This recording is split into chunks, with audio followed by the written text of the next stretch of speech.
கோவை நீலாம்பூர் பகுதியில் நடைபெற்ற புத்தக வெளியீட்டு விழாவில் பாஜக மாநில தலைவர் அண்ணாமலையும் நாம் தமிழர் கட்சி தலைவர் சீமானும் கட்டி தழுவி வாழ்த்துக்களை தெரிவித்துக் கொண்ட சம்பவம் வைரலாகி வருகிறது. கோவை ராமநாதபுரம் பகுதியைச் சேர்ந்த பிரபல மருத்துவர் ஜெம் பழனிவேலுவின் சுயசரிதை நூலான கட்ஸ் என்னும் நூல் வெளியீட்டு விழா கோவை நீலாம்பூர் பகுதியில் உள்ள தனியார் நட்சத்திர விடுதியில் நடைபெற்றது. இதில் டாடா குழுமத்தின் இயக்குனர் சந்திரசேகர் கலந்து கொண்டு புத்தகத்தை வெளியிட்டார். விழாவில் சிறப்பு விருந்தினர்களாக பள்ளிக்கல்வித்துறை அமைச்சர் அன்பில் மகேஷ் பொய்யாமொழி, மருத்துவர் ஜெம் பழனிவேலு படித்த அரசு நடுநிலைப்பள்ளியின் தலைமை ஆசிரியர் வையாபுரி ஆகியோர் பங்கேற்றனர். விழாவில் பாஜக மாநில தலைவர் அண்ணாமலை, பாமக தலைவர் அன்புமணி, தமிழ் மாநில காங்கிரஸ் தலைவர் ஜி.கே. வாசன், நாம் தமிழர் கட்சி தலைமை ஒருங்கிணைப்பாளர் சீமான், சிபிஐ முன்னாள் இயக்குனர் கார்த்திகேயன் ஆகியோர் புத்தகம் குறித்து வாழ்த்து பேசினர். நிகழ்ச்சியில் அமைச்சர் அன்பில் மகேஷ் பொய்யாமொழி மேடையில் பேசுகையில், ஒரு மாணவன் டாக்டர் ஆவது என்பது சாதாரண நிகழ்வு, ஆனால் ஒரு தொழிலாளி டாக்டர் ஆவது என்பது மிகப்பெரிய ஒன்றாகும். ஜெம் பழனிவேலு பள்ளி கல்வியை இடையில் நின்றவர், மீண்டும் படிப்பை தொடர்ந்து வெற்றியடைந்துள்ளார். மனிதாபிமானம் அதிகமுள்ள மருத்துவராக திகழ்கிறார் என தெரிவித்தார்.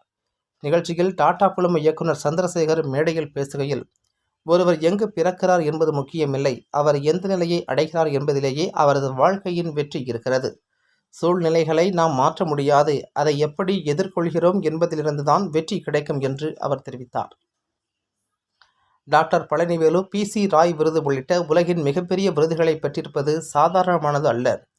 ஒருவர் வெற்றிகரமானவராக உருவாவதற்கு அஞ்சாமை, ஈகை, அறிவு, ஊக்கமாகிய 4 குணங்கள் வேண்டுமென்று திருவள்ளுவர் கூறியுள்ளார்.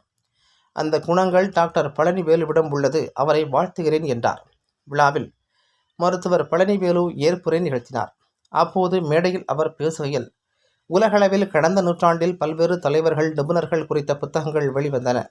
ஆனால் டாக்டர்கள் குறித்து எந்த புத்தகமும் வரவில்லை. இந்த குறையை போக்குவதற்காக அகில இந்திய டாக்டர்கள் சங்கம் சார்பில் கருத்தரங்கம் ஒன்றில் மருத்துவத்துறையில் சாதனை புரிந்தவர்களின் வாழ்க்கை வரலாறுகளை தொகுத்து ஒரு நூலை வெளியிட்டிருந்தனர். அதில் எனது வாழ்வில் நடந்த சம்பவங்களும் சில பக்கங்களில் வெளியாகி இருந்தது. அதற்கு பெரும் வரவேற்பு கிடைத்தது. அதன் பின்னரே முழு புத்தகம் எழுதும் எண்ணம் வந்தது. முன்னாள் ஜனாதிபதி அப்துல் கலாமை சந்தித்த போது அவர் எனது வாழ்க்கை வரலாறை எழுத ஊக்குவித்தார். அதனாலேயே வாழ்க்கை வரலாறு புத்தகத்தை எழுதினேன். நாமக்கல் மாவட்டத்தில் வறண்ட பகுதியில் பிறந்த எனக்கு படிக்காவிட்டால் கூலி வேலை செய்யத்தான் போக வேண்டும். அதற்காகத்தான் நான் படித்தேன். MBBS படிக்க சீட் கிடைத்த போது படிப்பிற்கான கட்டணத்தை எனது கிராமத்தினர் தான் கட்டினார்கள்.